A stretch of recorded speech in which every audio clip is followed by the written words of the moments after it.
This week, we do more Porgs! More Porgs!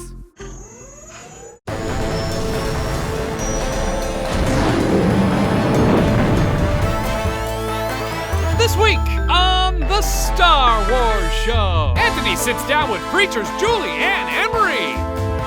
We put on a Porg poetry slam.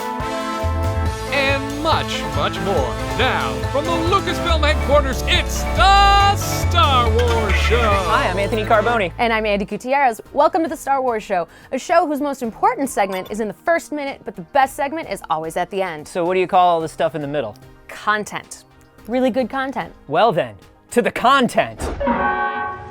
LEGO Star Wars The Freemaker Adventures debuted its second season this past weekend. And unlike last year with an episode a week, this season you'll get a new episode every Monday through Thursday up until the season finale 2 weeks from today on August 16th. You can watch season 2 of Freemaker on Disney XD and the Disney XD app. The #1 source for Han Solo news, the star's and filmmakers' own personal social media accounts have been releasing tons of behind-the-scenes photos of the film currently in production. Last week we got a look at cinematographer Bradford Young and Ron Howard pointing at a depressed-looking alien on set, while Emilia Clarke celebrated 10 million Instagram followers by posting a video of Jonas Suetamo in full Chewbacca costume running around to celebrate the momentous achievement. This follows previous reveals from Ron Howard of Warwick Davis being part of the film, a hyperspace scene being shot, Chewbacca in the video village, and this mysterious shot of a closet. What does it all mean? I don't know, man, but we'll find out for sure when the film is released May 25th, 2018. Finally, we asked you for your Porg poetry, and boy oh boy, did we get a lot of entries, which is why we here at the Star Wars Show are pleased to present to you our first ever Porg Poetry Slam. Enjoy.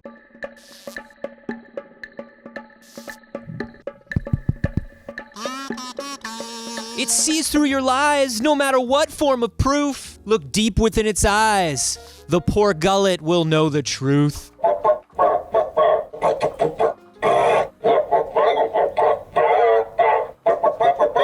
Can't wait to see what the Porgs can do. Too bad they weren't around to save Mace Windu.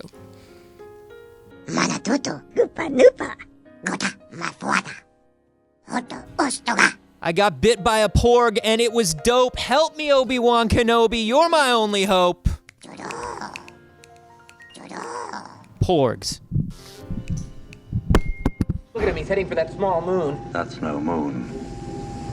So excited to have in the studio now. She was Betsy Kettleman in Better Call Saul. She was in Fargo, and now she is in Preacher as one of my favorite characters from the comic, Featherstone. Featherstone. Julie Ann Emery, thank you so much for coming by. I am completely geeking out to be here. I'm a little overstimulated. That's a common thread. That's a common thread when people come in. I'm a little, I'm a little hyped up. What was your first Star Wars experience? When Empire Strikes Back came out, my mom saved up money and took us to Empire Strikes Back, even though she was not a sci-fi fan. And my brother and I, our little minds were just completely blown. We were really enamored. What hooked you? A couple of things hooked me about the original VHS. So we saw it on VHS before Empire came out. And the biggest thing was I was a girl, but I was a tomboy. And Carrie Fisher, she looked at the boys and said, "You're dumb, you're gonna get us killed, give me that blaster." And she fired back, and she was actionary. I wanted to be Han Solo, but I really dug Carrie Fisher. I really dug Princess Leia. Literally everybody wants to be Han Solo. Yes, totally. I don't think there's anybody that doesn't. Totally, but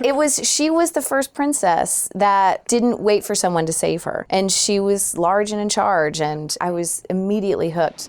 I feel like that sort of informs the characters that you play now and the choices you make and what you like to play. That's interesting because when I started thinking about becoming an actress, I didn't want to be an actress, I wanted to be an actor. I didn't want to play the girl parts that were coming across my desk, right? I wanted to play all the guy parts. When I saw Force Awakens, I thought Rey is everything I was desperate to see when I was a little girl. Now we're finally moving into a moment where we have some really strong, awesome female characters to play. You were telling me that you are a big reader of the novels as well. Yeah, my husband and I do a lot of cross-country travel, and we do a lot of road trips and camping, and we always listen to the audiobooks. So not only am I a reader of the novels, but I like Mark Thompson. I mean, like, we have our favorite readers, we have our favorite series. What's your favorite series right now? The Legend era, I like when they get into the Yuzhong Vong. Yeah. But it's really fascinating. Everything is organic in their ships and their weapons and everything. Some of what they're doing, I totally get. It's very interesting. You see where they're coming from. I see where they're coming from. Yeah, they think it's heresy to have like an entire planet just covered in buildings, and they think everything should kind of grow and come from nature. I love it. And so the new season of Preacher is airing now. When can we watch it? Monday nights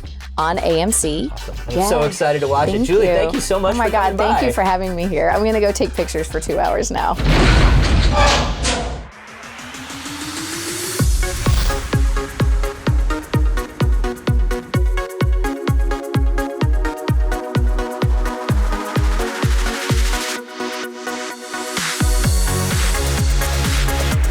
Daniel Drake from Pancakes just made us the most beauteous pancake in the world.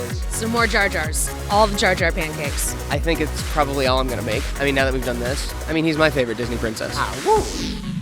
Oh, if you thought we were done talking about the Porg, you were wrong. Dead wrong. In fact, we not only got tons of great Porg poems, we got tons of great Porg fan art as well. Yeah, Heath Williams went all out, creating the cover to Ryan Johnson's future bestsellers, One Porg, Two Porg, Red Porg, Blue Porg, and Where the Ochto Cliff Ends, as well as Edgar Allan Porg. Which was a special request from me. Oh. Jeremy made the album cover for Meet the Porgs, featuring the hit single, I Wanna Hold Your Porg. Phrasing. Jack Ford created an epic Porg poem in the shape of a Porg, and Bo Sanders created a poster for the beloved musical Porg and Bess. Everyone who submitted this week was awesome. We loved all of them. Thanks for watching, and may the Porg be with you. Yeah, you did it. How was I not going to do it? Yeah. Yeah. Special note for everybody who said they would trade me their firstborn for a Porg. I do not have that power or the desire to make that happen. I got a lot of those. Really? It was unsettling. That's weird. Yeah. I mean, I'd rather have a Porg than a kid. Sure!